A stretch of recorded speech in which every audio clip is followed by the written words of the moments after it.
Welcome back, everybody. Welcome back. And I've got to sell some of this sunflower, or Oh we're yeah, gonna I be in forgot trouble. we filled up the thing, eh? Yeah, it's completely full, and I had to pour the leftover from the harvester, the cultivator, into the semi truck. So So where are you gonna sell it at? Mapleville Mills, I imagine.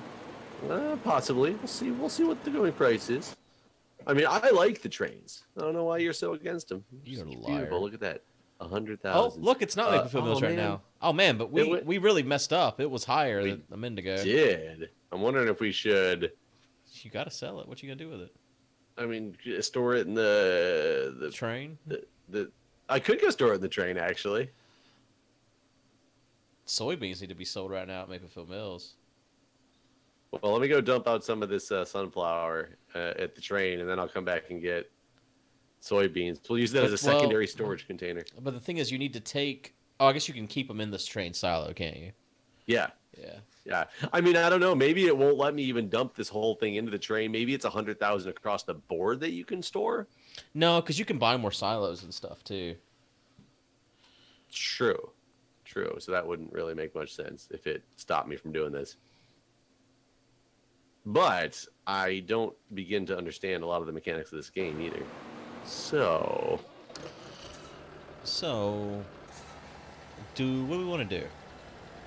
well, we have 498,000 right now. Right. Do we want to save it for that field, or do we want to buy a bigger sower, or what do we want to do with our lives? The bigger sower would save us time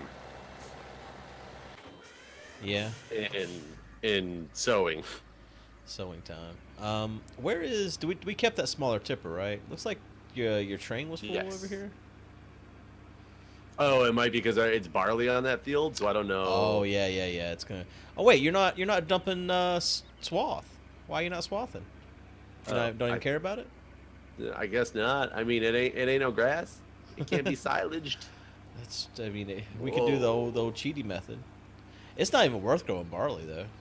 I didn't know that's what you were growing. You said that's what you were growing, but I guess it didn't register in my mind. But remember, everything's worth it. Only if you're doing the swath for this though. Hey. Oops. I don't know if tipping back is going to be a bad thing on this. We're going to find out. I don't think it'll let you tip it on the ground at least. No, well, you can force it to tip on. That's like you have to hit like left control. Right. So I'm waiting to see when this gets to the back. I just didn't know if the whole back was going to lift up because I'm in a little train yard. Oh yeah, it took it all. So it must be a secondary silo storage. Yeah, because it doesn't even show that in our storage tank right now. Right. So that's kind of interesting. Oh, so I told you I had that guy with the architect estimates. Yeah. So I don't understand from a company's perspective how they really expect customers to agree to what they're asking for. It makes no sense to me. But he calls me on Monday and it was like, oh, I talked to the guy who came over to your house and did the checkout and talked to you guys about possibilities of what you wanted, and want to put together the proposal package, because he talked about making a proposal package for how much it would cost to get the architecture plans and all that stuff. And I was like, yeah, and it's still based on what we actually can do in the house. Like, we're still like not understanding exactly. What'd you say I have to sell at Mapleville Mills? Soybean? Yeah. I don't have that much of it though, but and he's like, yeah, so he but he tells me you guys want like multiple different architect plans drawn up. That's relatively complex. And I was like, well, what do you mean multiple different architect plans? And he's like, that a couple different options of what to do. And I was like, well, yeah, of course, like, because we don't know, for one, what we still can do. So we're looking at expanding out back, expanding up, and expanding both. I was like, I talked to you about this already. And he's like, well, yeah, it's just, it gets into like this this scheme of having, you know, multiple plans and everything have to get drawn up instead of just one plan for what to do. But you know, we can put it all in like the proposal package. And I was like, you know, what are you estimating that this proposal package is going to, you know, be estimating that it's going to cost for us to get this stuff done? Oh, no, I can't even get into that right now. I have to really sit down and crunch the numbers and, you know, see all this stuff. And I'm like, okay. So after that, at least, then if we get those, based on if we decide to move forward and actually, you know, go with the, you know, accept your proposal to, you know, make up these architecture plans, they'll be able to look at these plans and have an estimated cost of like what this potentially could be running. And he's like, well, no. What that happens is after we draw up the plans, you will choose one, and then from there we can take that to the construction teams to see, you know, how much they think it's going to run. But you have to choose a plan first. And I was like, how can I choose a plan without having any idea, a potential estimate of how much it's going to cost to enact said plan? He goes, well, you know, well, what's your budget? And I was like, our budget is based on many things, including what we can do, what kind of plans you come up with, you know, what's possible to actually be done at this place. And he's like, well, no, you have to select a plan first so we can like really take that through and understand what it is that it's going to cost for all this stuff. And I was like, no, you don't understand. Like, part of the point of this is understanding how much this is going to cost, understanding what we can and can't do to our house. And he's like, well, it just gets really, really complex when you're looking at trying to get estimated numbers in there when we're coming up with these architecture plans. Who the fuck is going to want to look at a plan? I'm going to decide what I'm going to do before I know how much it's going to cost, is what he's saying you need to do? Yes. That's absurd. I agree. And I'm not understanding, like, who in their right mind is saying, yes, okay, move forward. You'll give me an architecture drawing, and I'll be like, yes, that's the one I want. Let's move forward. Okay, we'll tell you how much it's going to cost later. Right. That it doesn't make any sense to me. And I don't know if I just happen to be working with a terrible company, or if this is the way that I mean, it sounds like that to me as well, but I will tell you, one of the things that Julia wants to do is, well, let's just get a bunch of people over here, you know, and they'll come over and do all these free estimates and stuff. It's like, you don't understand, like, all the people I've talked to already, nobody does free estimates. They all want to charge you by the hour or that flat rate. Like, because that was the reason before, and that was just to even find out what's possible to be done according to the zoning, despite whether you have the zoning or not. Like, I don't know what to do. Well, clearly you need to pick a plan so he can tell you how much it's going to cost. Yeah, but I need to see how much it's going to, like, granted, he hasn't come back with a proposal yet. I made it very clear that based on how much he brought the proposal to even make plans were, that there was a very good possibility we wouldn't be moving forward, because I was like, you're making it sound like it's going to cost a ridiculous amount of money before we even have any idea what could be feasible to even have an idea of, you know, how much it would cost to do the project. I have a funny feeling he's going to come back with somewhere between $20,000 and $25,000 to come up with plans that we will still have no idea how much they would cost. Yeah. That's ridiculous. I can't believe. I mean, I want to know these people that just pick what they're going to do. They must just, I guess, just people with more money than time. Or whatever. They're just like, I want this and make it happen. I don't care the price. What I really want and need is I want somebody to give me a, like, rough, I drew it on a napkin, like, this is what we could theoretically be doing for you based on having seen your house, and estimating, because we've done this in the past for other houses, it's going to cost you $180,000 to get this done. Right. If you want to move forward, we'll start making plans for you. It's going to cost this much to make the plans. Like, he hasn't even given me an inkling of an estimate that I can even know. And no matter how many times I've said it in different ways and tried to say, you know, need to understand kind of what ballpark, because if we're talking, you know, I told him, I have no idea how much this stuff costs to do. If we're talking, you know, $100,000, that's completely different than talking $300,000. And he can't seem to get it through his head that I want to know before even moving, because if it's going to cost $300,000, we're probably not going to move forward with it, at least not right now. Right. If it's going to cost $100,000, yeah, maybe we'll work on that, because it's going to have an inherent increased value to the house and things like that.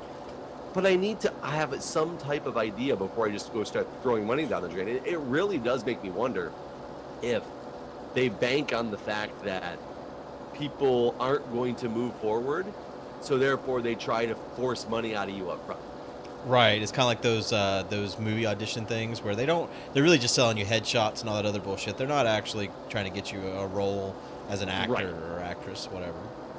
Right. Yeah. I mean, this guy, because it is so much more money than headshots, I almost feel like it's like the fake casting couch. Selling dignity for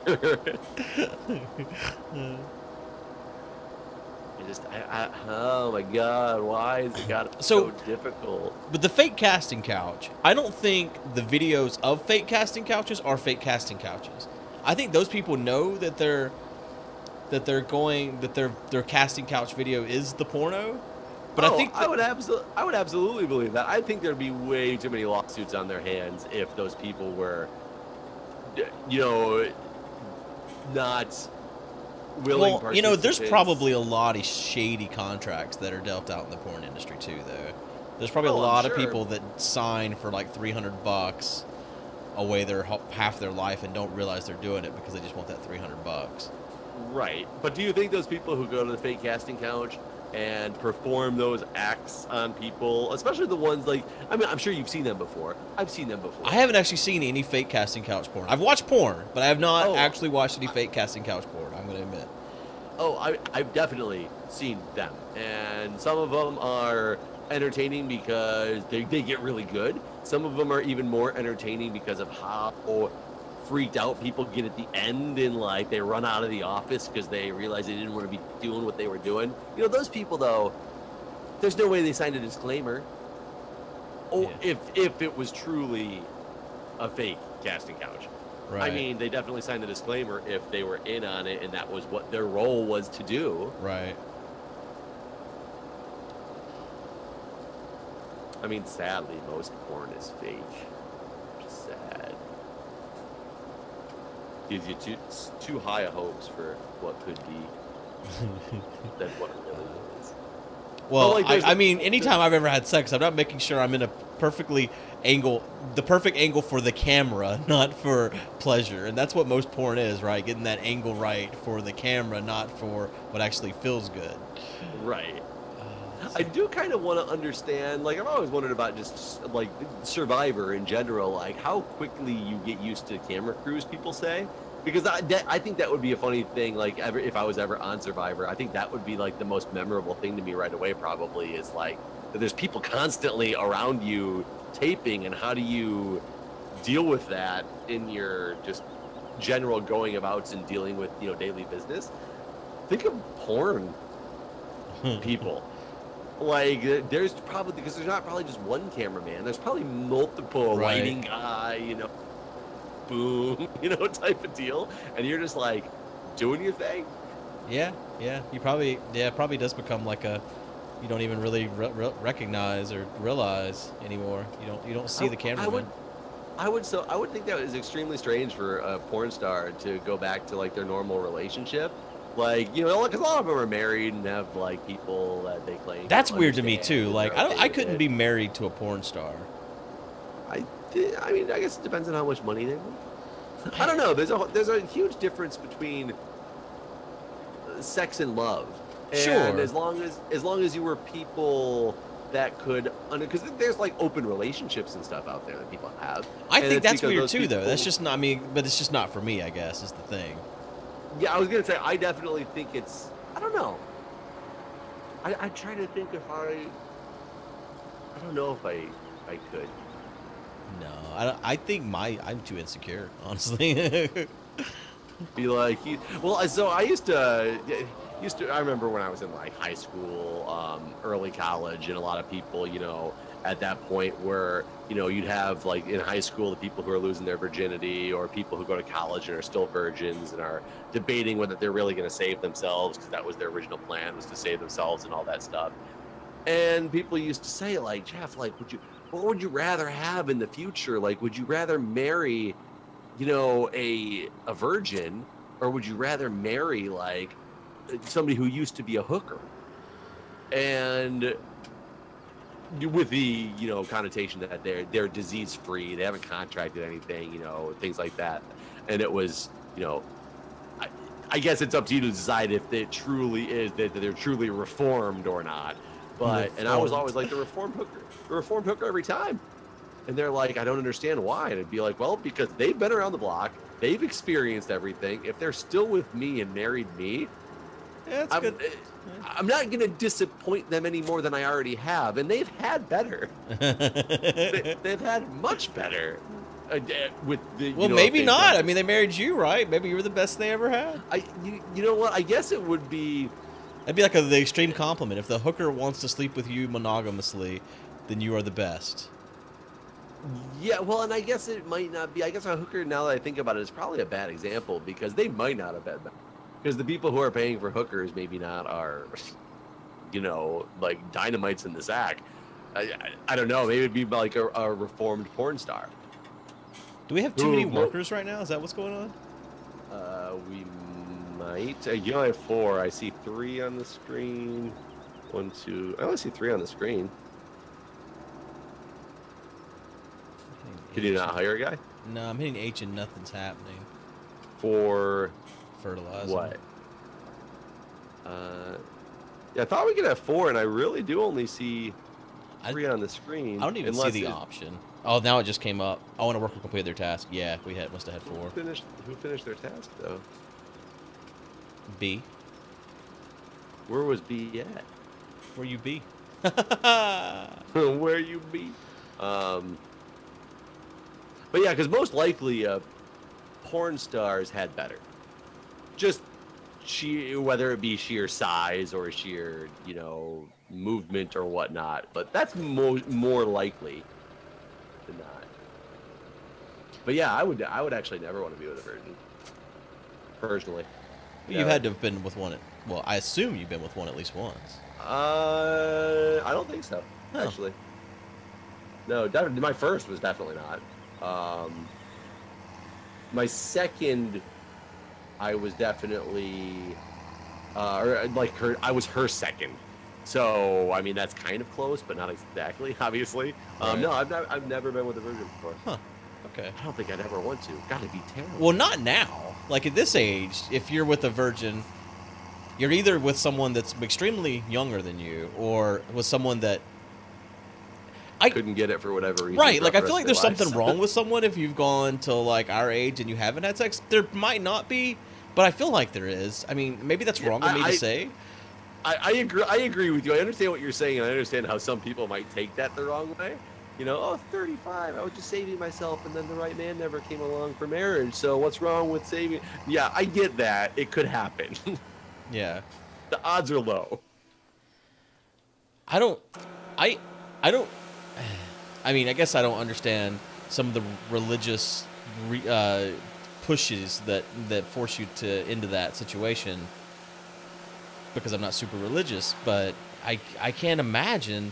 I feel like you would go just the curiosity alone. I mean, I guess that said, like there's all these drugs and all these things that I could be doing that the curiosity hasn't taken me over, but it seems like sex is much more human. So, I also feel the same thing about married virgins, or not married, like people who marry virgins, and I think that is just human nature. I think if you were a virgin to marry somebody else, eventually, if your marriage lasts for like 10 years, eventually you're going to start getting curious on, this is all I've ever had. What else is out there? And I don't think that it's not going to be a knock against anybody's significant other, but I think human nature would tell you to be curious. Yeah. But maybe not. I don't know. I mean, I've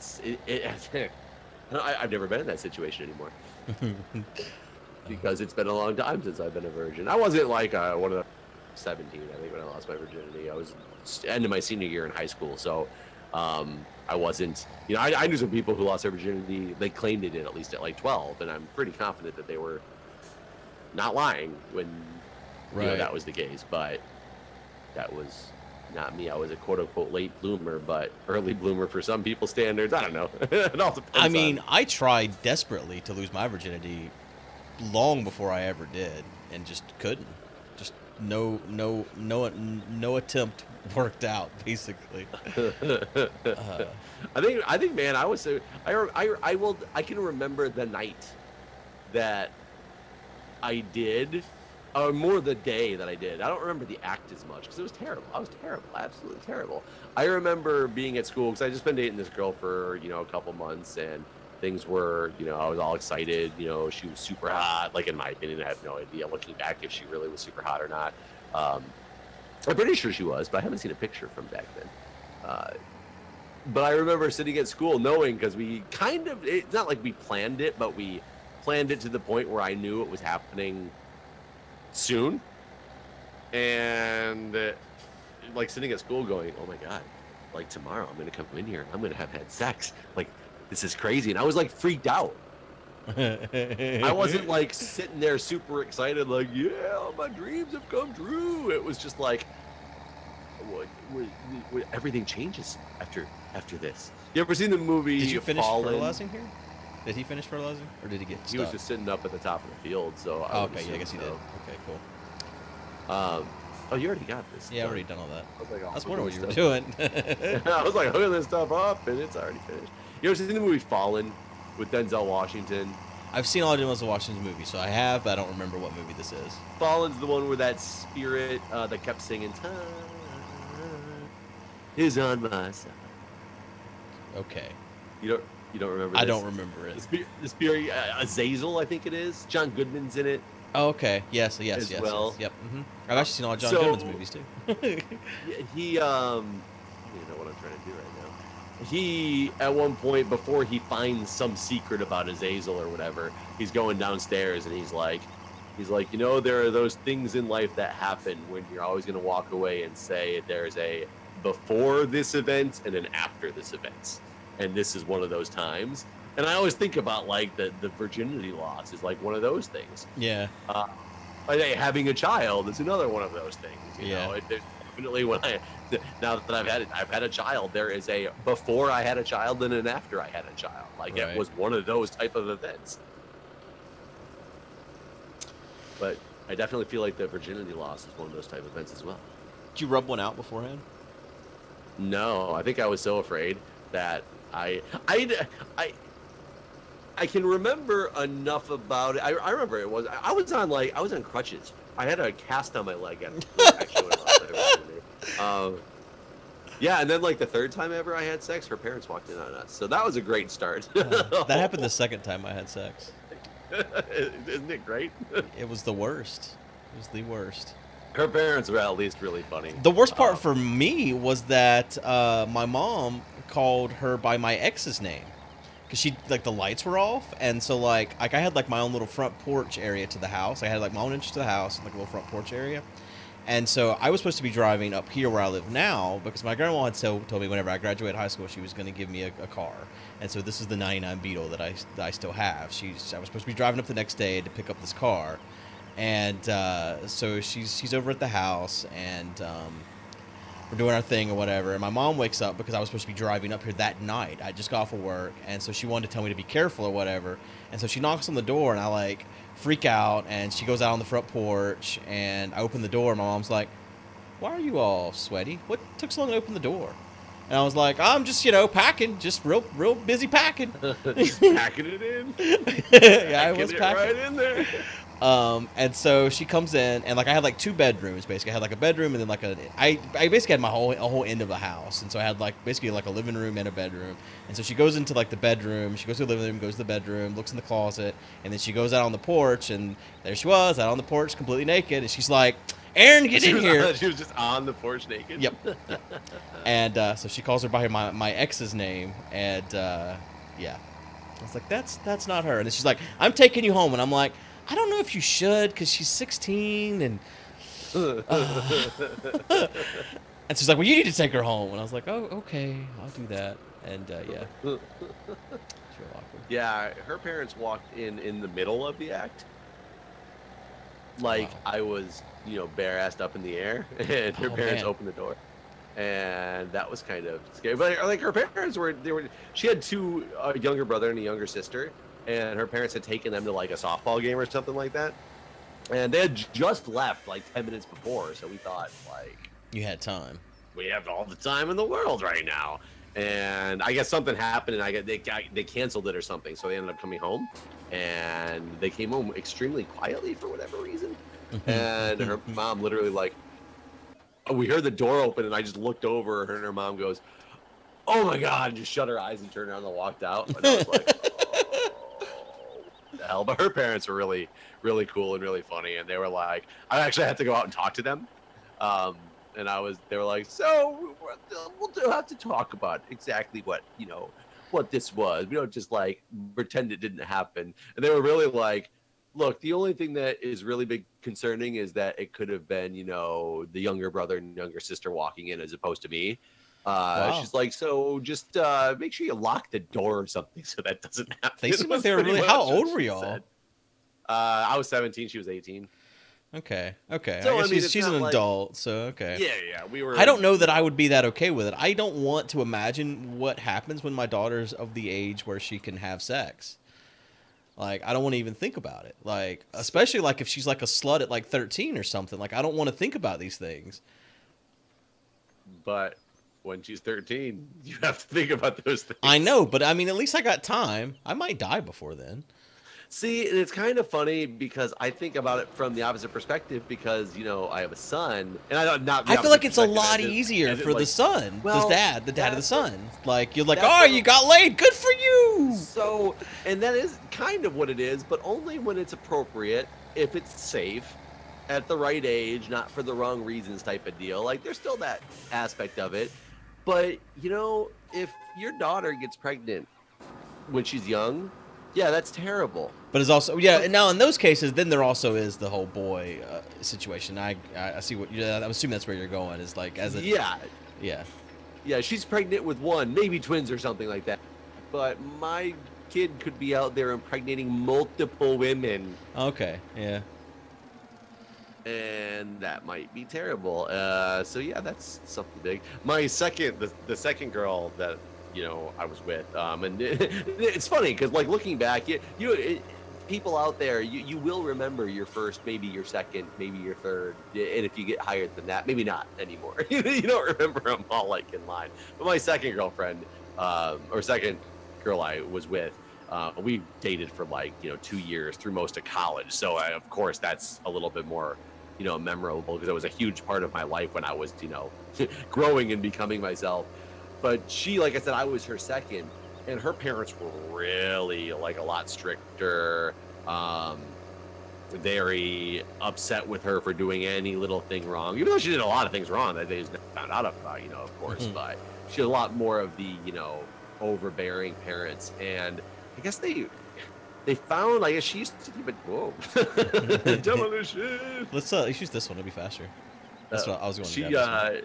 She used to keep a journal or something, and I guess they found an old journal that was an old journal from 2 years before we had ever dated, and it was talking about the guy she lost her virginity to, and it made mention in there how she had lost her virginity or whatnot, and her parents flipped out on her, a lot of it because she was at the time probably only 16 maybe, because we started dating when she was 19 or 20. I think she might have been like 16 or something like that. Or we started dating when she was like 18 or 19. But to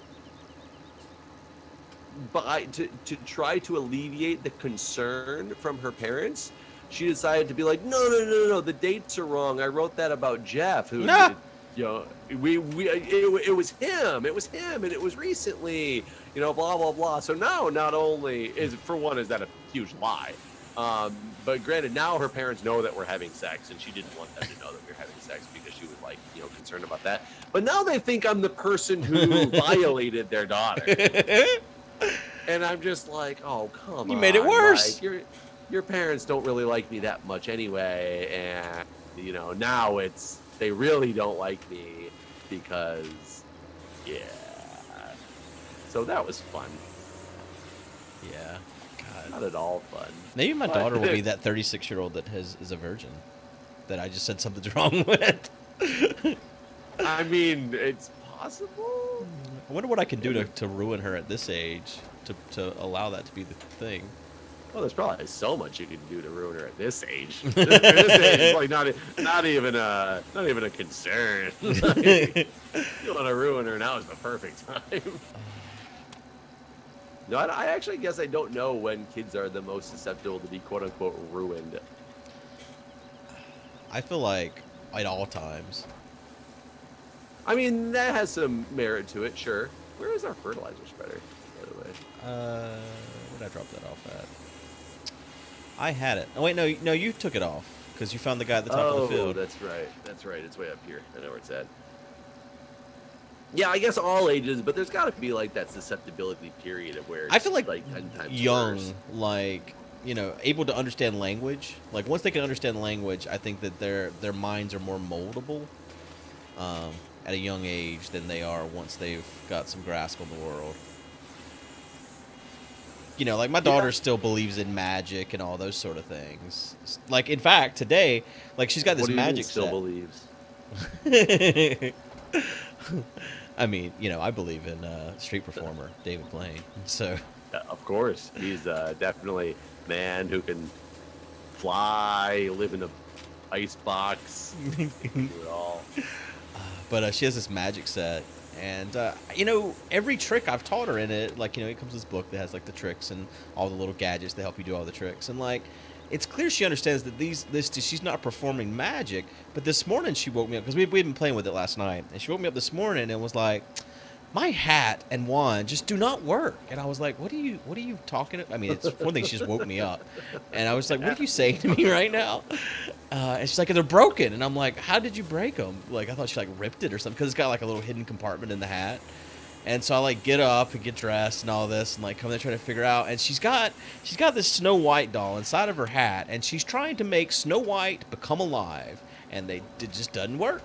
And I'm like, well, this isn't real magic. And she just looked fucking devastated. I ruined her life with this knowledge that this is not real magic. Like this is. I was like, well, it's like gimmicks and like tricks. And it's made to trick other people to think you're doing magic, but it's not real. She's just. But I mean, I'm glad you told her now, even though if it devastated her, because better before she decides she wants to turn your cat into a dog, because that's probably not going to turn out so well. Yeah. But like, she thinks all the Disney princesses are real people. In fact, Mickey gives her a gift every year, just like Santa, because Mickey's a friend. I never had Mickey give me gifts. My dog gives me gifts. I don't think that's a standard thing in families, but she's always thought Mickey's her friend. I guess it's mainly Extra Life's fault for her getting to go to Disney so often, and she just thinks, because Mickey tells her, because he's one of the characters at Disney that actually talks, and he talks about how, I'm so happy you're here to see me, and my friend, and all this, and I knew you were coming, and all this shit. And so she just thinks that Mickey's the real fucking deal. And so we started giving her a Christmas gift from Mickey every year.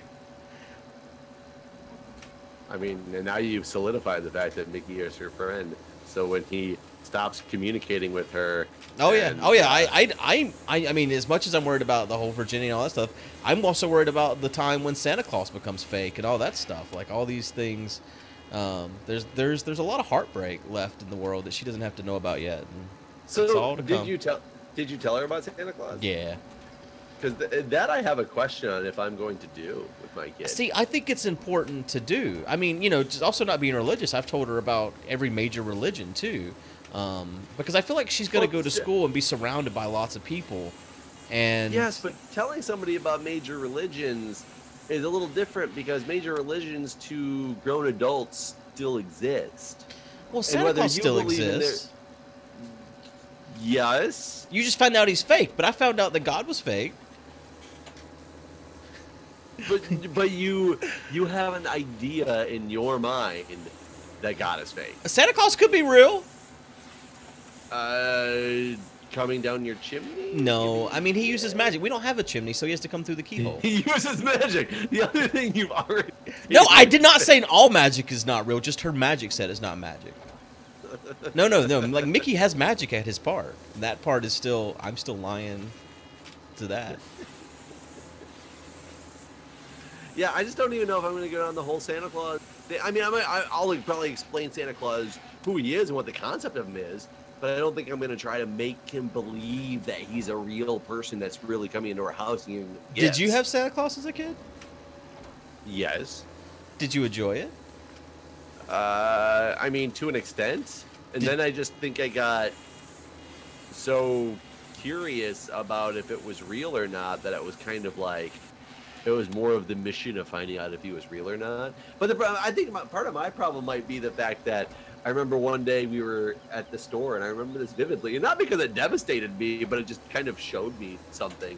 It was like right before Easter, and we started getting things for Easter baskets, and I think I was shopping with my mom, and I think my sister was there too, and she was putting like the candy and stuff in the basket, like right in front of me. Oh, well, and, see, that's a big mistake. Well, I mean, this was like I was like, God, how old are you supposed to be? Because I couldn't tell you. I was about to say 13, but I think that's way too old. No, I have no idea how old you're supposed to be. You're real naive if you were 13 and still believe. Yeah, however old I was, it was. But the whole talk was when I was looking at this candy, and my mom just looked at me and goes, "Look, you don't believe in the Easter Bunny anymore, right?" And I was like, "No." She's like, "Good. You know this shit ain't real, right?" Yeah, that was like the extent of the talk. And like I said, it's not that that talk devastated me or anything. What the fuck are you doing? Why did you stop halfway through this field? You are a piece of shit guy. He believes in the Easter Bunny. He might. He's very pissed off that I don't believe in the Easter Bunny or something. Yeah, that's why he stopped. But yeah, that was the old talk, and it was just like, was it worth it? And at what point, as like, what if my kid gets really upset with me and devastated because they find out it's not real? I think that they'll get over that, and they'll realize that you did it for their enjoyment at a young age, and that it's also just it's a norm. Like, I mean, maybe I'm wrong for conforming to these norms, but like, I expect that most kids are told about Santa and will believe in Santa, and whenever she goes to school, there'll be other kids that think Santa's real, and so I don't want her to be in the one, because I'll tell you what I did the moment, because I remember vividly the Christmas where I decided that I thought Santa was bullshit. I asked, I was told the truth, and I immediately went next door to our family's house and ruined it for every child there. Immediately. You said, "Yo, Santa's not real." That's exactly what the fuck I did. And then I got my ass whooped hard. Were you mad, or did you? No, I wasn't mad. I was just like, "Hey, I fucking got the scoop." Like I was like a reporter, basically. He's writing a story, right? Getting it out, making the YouTube video, right? Guys, I got the truth uncovered. Right. Send it to Keemstar. Truth revealed. Yeah, that's exactly what it was. I wasn't trying to be an asshole. I was just like, "You got to know." The truth is out there. Everybody must know.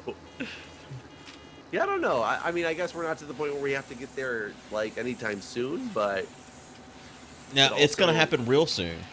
Well, I'll tell you what. My daughter grew 5 years in like a week. Yeah, see, that's the problem. It is. It's going to come up real soon. And I have to have a plan ready. Yeah. Or I'm going to get caught up in the. You might as well go and start school shopping. I did all that the other day. Did all the school supplies. Oh, school supplies. I thought you took Christmas shopping. I was like, you did all that the other day. Honestly, though, I do. That's something we've always. our content a little bit. I have most of the Christmas stuff already, and there's next Easter's already bought, except for the candy. But like, yeah, that's something that always happens. Actually, it's just buy like whenever like toys go on sale, or, and honestly, whenever I'm terrible about this, but Microsoft sends me all this shit. Like Minecraft stuff. Yeah, I'm terrible about Microsoft sending me all. But that's what Easter is. Damn you, Microsoft! They sent me this Easter basket this year, and it's the best Easter basket. I couldn't have made an Easter basket this good, so that's why Easter's already done. Because I didn't open it till after Easter, and it's got like 3 Minecraft Lego sets and like the Minecraft bunny, and just the perfect Easter basket. So that's next year's Easter basket. An Easter basket. I sucked a lot of dick. I mean, didn't we talk about that the other day? Sucking dick? You didn't. Yeah, you didn't suck any dick. No, I mean, I'm just kidding. I don't actually know how I ended up on this list. I think it really just started with me going to E3, and after that, I was always on this list, basically. Like, I did some stuff with them at E3, and then I've just forever been on a mailing list. And, like, every year at E3, they're like, hey, you want tickets? And also they did the charity stuff with us. I mean, that's how we got the contacts for all the charity stuff, was going to that E3. Like, E3's probably the most advantageous convention I've ever been to. That's crazy because you don't really hear much in the YouTube gaming space about E3 after E3. It's kind of there's a convention happening and then there's the E3's over. Yeah, I think industry-wise, it's the best one because you actually. But I don't know. They opened it to the public this year, and so, you know, I don't want to sound like I'm like, oh, fuck that, it's for special people. I do wonder if it's like, as someone that did get so much, you know, connection-wise out of it, I wonder if that still happens with it being flooded by, because, you know, the vendors don't know who is just a regular person and who is someone that, you know, makes content and exists within the space, so to speak. I mean, they have to open it up to the public, though, to compete with the Flat Earth Convention. I'm still sad that I can't go to that. I'm thinking about driving up there that day and, like, seeing if there's, like, scalp tickets and stuff. I looked on eBay and all over the place, and I just can't find any tickets. I'm just really salty. I mean, maybe you're looking at the round Earth version of eBay. I saw a shower thought on Reddit yesterday, and it was like, we should kickstart a reality TV show where we get a bunch of flat earthers together and pay for them to prove that the Earth is flat through all means possible. Like, they would take them to travel wherever they want to go and all of these things. Basically make a reality show where a flat earther proves that the Earth is flat. But I mean, how many ratings can that possibly get? I would watch that shit. For how long? Forever. Forever. Until they fell off the edge of the earth. Right. I want to know. I want to know how many of them are trolls, like me. Like, you know, because I've said many a times that I'm a flat earther, but I'm obviously not. But I want to know how many of the flat earthers believe the Earth is flat. I think most of them. No. Believe the Earth is flat? Yeah. I think minimal. I would bet I think it's being very generous to say less than 50% of them are true. I would venture to guess less than 10% of them. You think so? Are actual believe in the flat Earth. You think the rest of them are just getting a laugh, like I am? Yes, that's my. That's one of those things you just kind of have to believe, right? Because people can't be that stupid. And that's why I brought this up a couple of videos ago when I with the Flat Earthers group, like, I just, because I always thought the whole thing was like a joke. So the fact that the whole thing obviously isn't a joke already makes me question on, you know, is my perception that only 10% of them are legitimate, right, even close to accurate, because I obviously am way off base. I want to meet one. Co-met one in a car once, and I'm just sad that I've never met one. He had an Uber driver or a Lyft or something that was a flat earther. I mean, you definitely really couldn't meet him in a plane. No, they planes are explained by them. Like, it's just like about like the way the Earth spins that you can fly, like the flat Earth spin, like the way you rotate around it and stuff. It's like so. Can you spin the flat Earth like a coin? It's like a fidget spinner. Yeah, to decide the fate of the world based on heads or tails. Maybe that's how the flat Earth started, and like we are like one of the sides, the equivalent of heads or tails, and everybody on the other side of the Earth. It's just too bad for them; they lost. You got tails, suckers. It's over. Oh man. Well, is there gravity on the other side of the flat Earth? That's what I don't know. I need to do more research into it. That's why I need to go to this convention. Get the information from the source. Informational gathering session. Right. I wonder if I could submit like to my work as an informational session for the betterment of the industry to have them pay for me to go to this convention. I have to have a really good write-up on how that would help people in the medical industry. But Maybe if you were in mental health, you could get past that.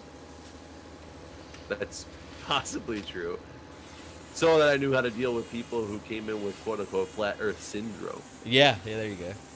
Yeah, Syndrome. Could come up with something. Well, we're out of time for today, it seems. All right, guys. I'll see you next time. Bye.